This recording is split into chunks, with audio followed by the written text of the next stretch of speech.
아멘. 할렐루야. 아멘. 오늘 말씀의 제목은 하나님께 인정받는 사람입니다. 누군가에게 인정받는 것만큼 우리를 행복하게 하는 일도 없습니다. 아무리 많은 것을 소유하고 아무리 잘나고 똑똑한 사람이라 할지라도 그 누군가로부터 인정받지 못한다면 그 사람은 별로 행복하지 못할 것입니다. 누구보다 인정받기 위해 더 많이 노력해왔고 더 많이 애를 쓰는 사람일수록 더 큰 실망과 좌절을 하게 될 것입니다. 내가 다른 사람에게 인정받기 위해 그토록 열심히 달려왔건만 아무도 나를 인정해주지 않는 것만큼 허탈한 일은 없기 때문입니다.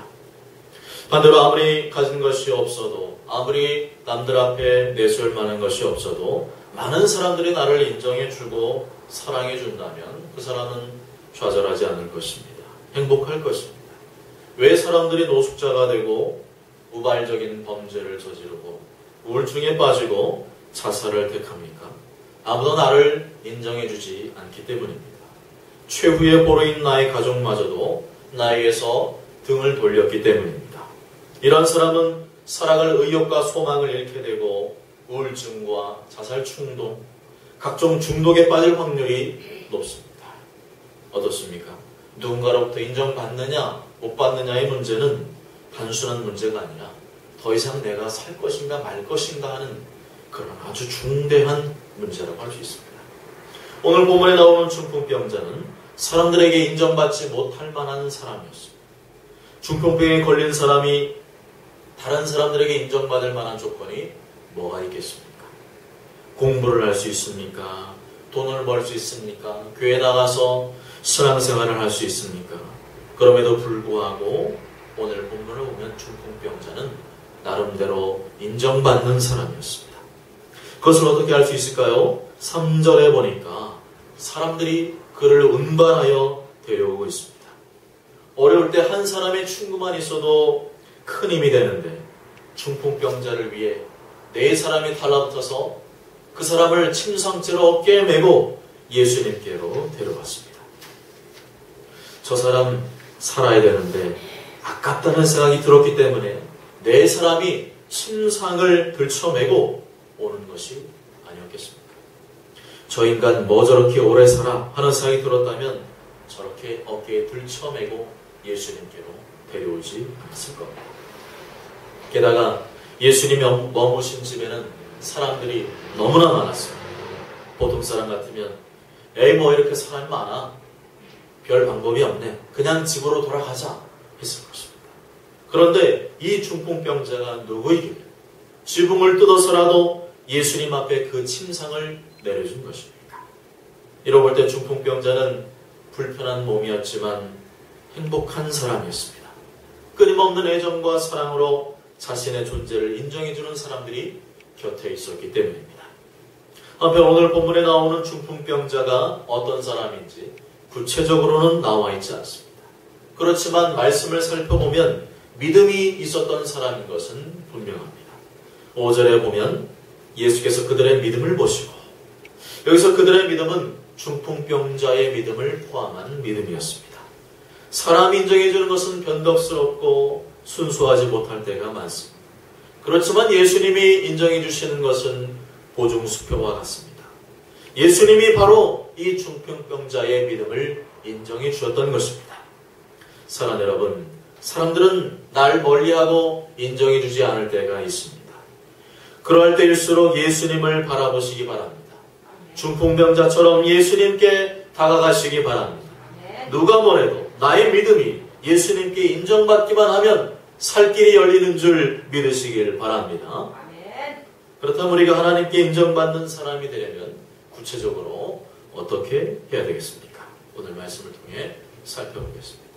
첫째로 하나님께 인정받는 사람이 되려면 하나님께서 우리의 생각을 살피고 계심을 믿어야 합니다. 한번 따라해 보실까요? 하나님께서 우리의 생각을 살피고 계심을 믿어야 합니다. 앞서 읽어본 5절에서 예수님은 중풍병자와 네 사람을 칭찬하셨지만 한쪽 구석에 있는 사람들은 책망하셨습니다. 6절과 7절에 어떤 서기관들이 거기에 앉아서 마음에 생각하기를 이 사람이 어찌 이렇게 말하는가 신성 모독이로다. 오직 하나님 한 분 외에는 누가 능히 죄를 사하겠느냐 말씀합니다. 이것을 8절에서 살펴보면 서기관들이 속으로 생각한 거였습니다. 입 밖으로 꺼내서 들리게 한 것이라 그것이 아니라 못마땅한 심기를 마음속에 품은 것이었습니다. 이 사람들은 구약 성경의 전문가들이었습니다. 평상시에 성경을 직접 손으로 옮겨 적는 일을 했었고 성경에 대한 해박한 지식을 갖고 있는 사람들이었습니다. 성경이 그들의 업이었습니다. 그런데 예수님이 하나님의 아들이심을 믿지 않았습니다. 수많은 표적을 보고 탁월한 가르침을 듣고도 끝까지 믿지 않았습니다. 이상하지 않습니다. 더 잘 예수님을 믿어야 될 사람들이 정반대로 끝까지 믿지 않았습니다. 이들은 주변에 예수님 따르는 사람들이 많았기 때문에 대놓고 반대하지는 못했습니다. 대신 속으로는 실컷 예수님을 반대하고 미워했습니다. 서기관들이 예수님을 하나님의 아들로 믿었더라면 자신들의 속마음까지도 조심했을 터인데 예수님을 단지 사람으로만 인식했기 때문에 당신이 내 속을 어떻게 알겠어? 하면서 예수님을 속으로 실컷 조롱하고 비난했던 것입니다. 그런데 보통 때 같으면 그냥 넘어가시는 예수님이 이번에는 그냥 넘어가지를 않으셨습니다. 8절에 예수께서 곧 중심에 아시고 이르시되 어찌하여 이것을 마음에 생각하느냐 지적하셨습니다. 여기서 중심에 아셨다는 말은 영으로 아셨다는 겁니다. 예수님은 하나님의 영으로 충만하신 분이셨습니다. 하나님의 아들이었습니다. 그래서 서기관들의 속마음까지 꿰뚫어 보실 수가 있었습니다. 요한계시록 2장 23절에 모든 교회가 나는 사람의 뜻과 마음을 살피는 자인 줄 알지라 말씀합니다. 창세기 10장과 18장을 보면 아브라함의 나이 100세, 사라의 나이 90세가 되었을 때 아브라함에게 아들 이삭을 주마하고 약속하시는 장면이 나옵니다. 그런데 그 약속을 하실 때 사라가 장막문 곁에서 엿들었습니다. 사라는 그 말씀을 듣자 속으로 웃었습니다. 말도 안 된다는 거죠. 이해가 안 된다는 거죠.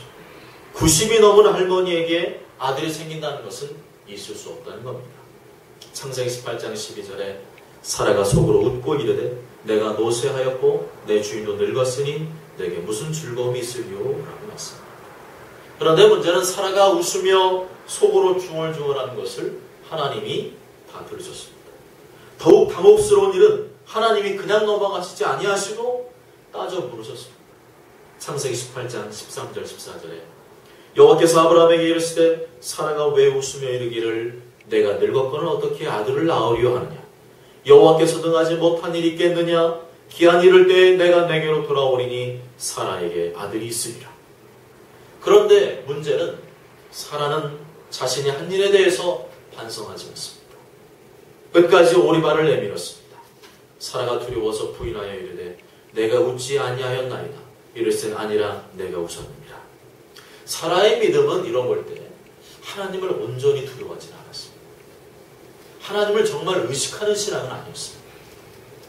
사라가 정말로 경건한 신앙의 소유자였다면 자신의 생각과 중심도 살피고 계시는 하나님을 의식했을 겁니다.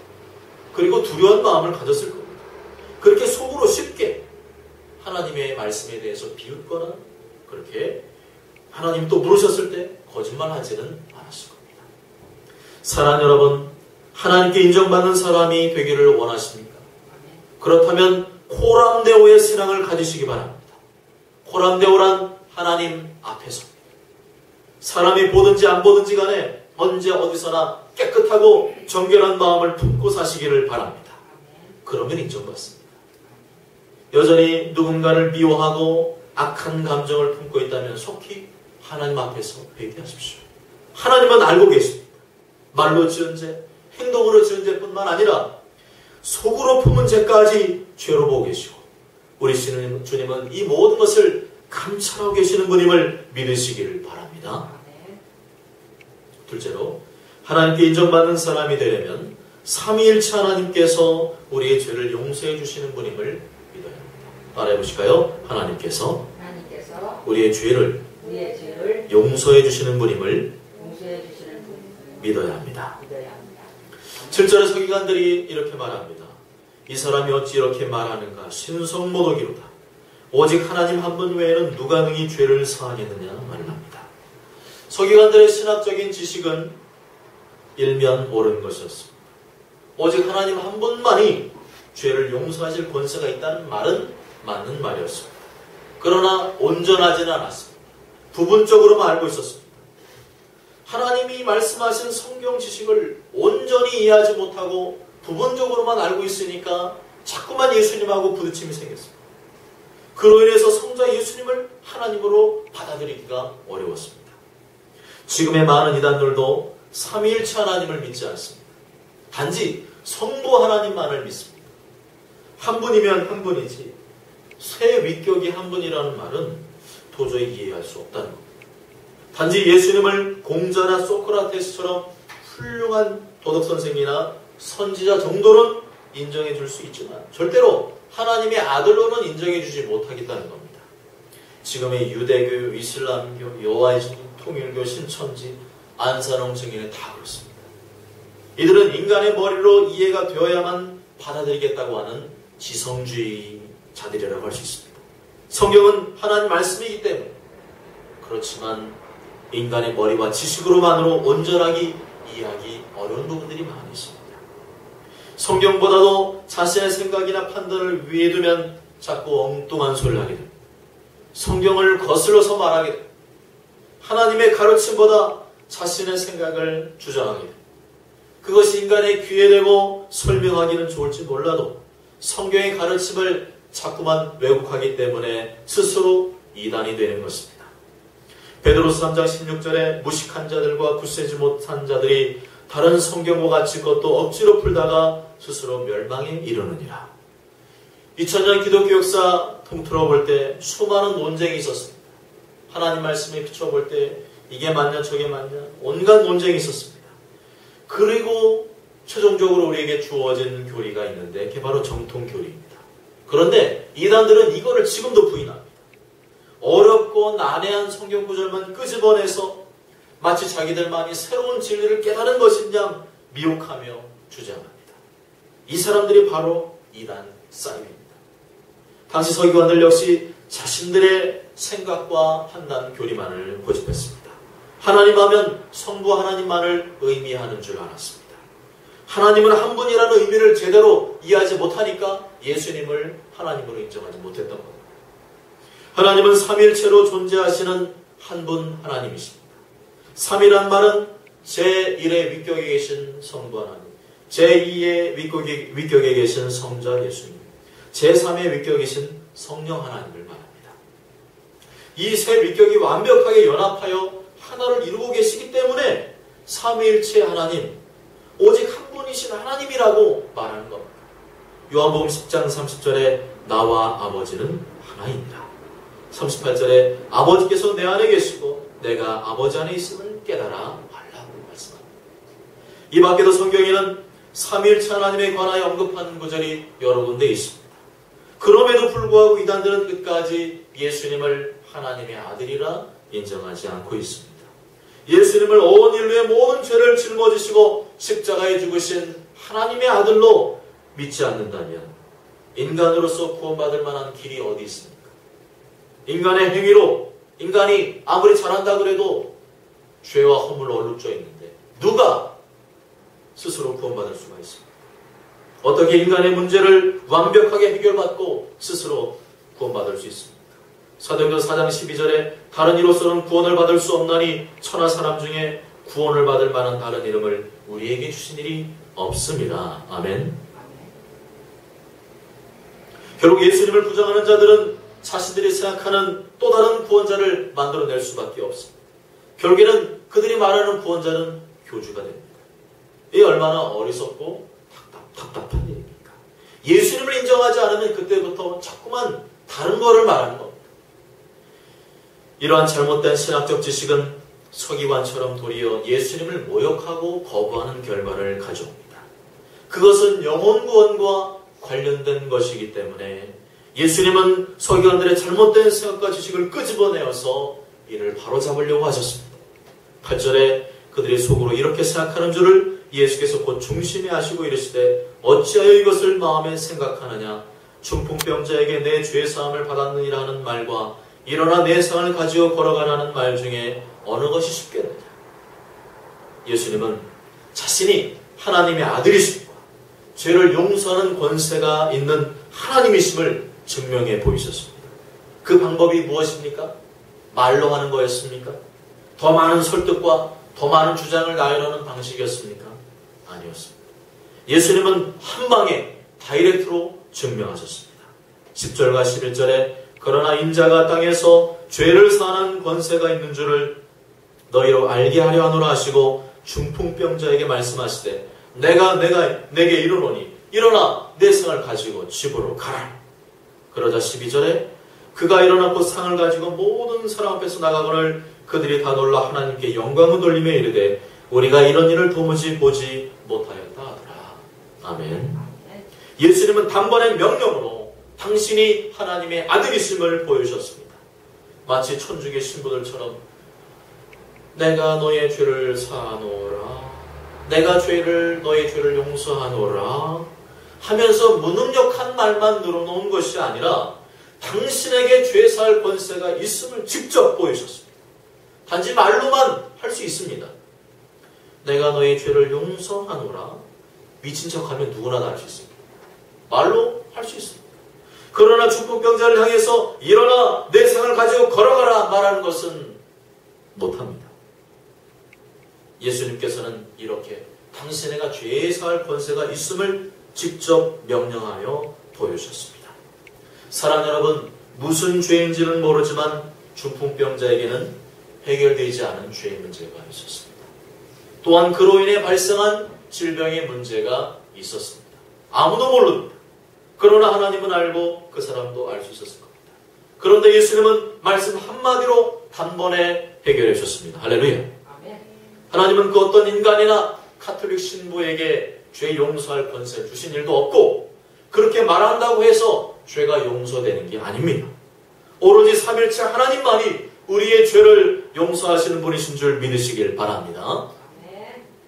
셋째로 하나님께 인정받는 사람이 되려면 하나님은 우리의 질병을 고쳐주시는 분임을 믿어야 합니다. 따라해 보실까요? 하나님은 우리의 질병을 고쳐주시는 분임을 믿어야 합니다. 중풍병은 과거에도 그랬지만 지금도 불치병입니다. 중풍병이 걸리면 본인만 힘든 게 아니라 가정 모두가 고생하게 됩니다. 혼자서 손과 발을 움직일 수 없기 때문에 24시간 가난한 사람이 곁에 붙어 있어야 됩니다. 우리들의 가정에 이런 일이 없기를 바랍니다. 중풍병에 걸리면 먹는 것도 못 먹고 똥 오줌 가리는 일조차 스스로 할 수가 없습니다. 거의 식물인간이라고 해도 과언이 아닙니다. 이것이 2000년 전의 일이라면 그 당시에는 의술이 부족했기 때문에 얼마나 더 고통스러웠겠습니까? 앞서 살펴본 대로 예수님은 이 사람의 질병이 죄로 인한 것이다 라고 말씀하셨습니다. 5절에 작은 자야 내 죄사함을 받았느니라. 9절에 중풍병자에게 내 죄사함을 받았느니라 하는 말과 내 상을 거절하는 말 중에 어느 것이 쉽겠느냐. 10절에 그러나 인자가 땅에서 죄를 사하는 권세가 있는 줄을 너희로 알게 하려 하노라. 결국에는 예수님은 이 사람의 질병은 죄 때문인 것이다. 죄가 용서받아야 이 질병도 용서받는다. 그렇게 말씀하셨습니다. 그렇다고 모든 질병이 죄로 인한 것이라고 생각해서는 안 됩니다.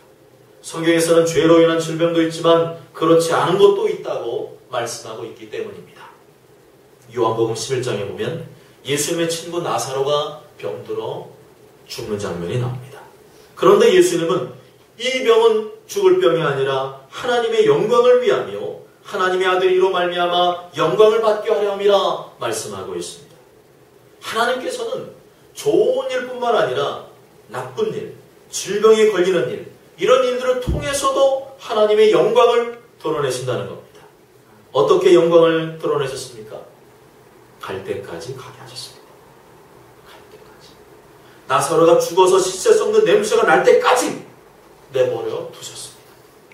예수님이 빨리 고쳐주시지 않았기 때문에 이 지경이 되었다는 원망의 소리를 들을 때까지 그냥 놔두셨습니다. 그토록 아끼고 사랑했던 마리아가 삐쳐서 아는 척하지도 않을 때까지 예수님은 내버려 두셨습니다. 예수님은 이런 인간의 생각에 모든 것이 다 끝났다고 생각한 뒤에 찾아오셨습니다. 이렇게 모든 것이 끝장난 판에 예수님은 나사로의 누이들과 많은 사람들을 데리고 무덤으로 다시 가십니다.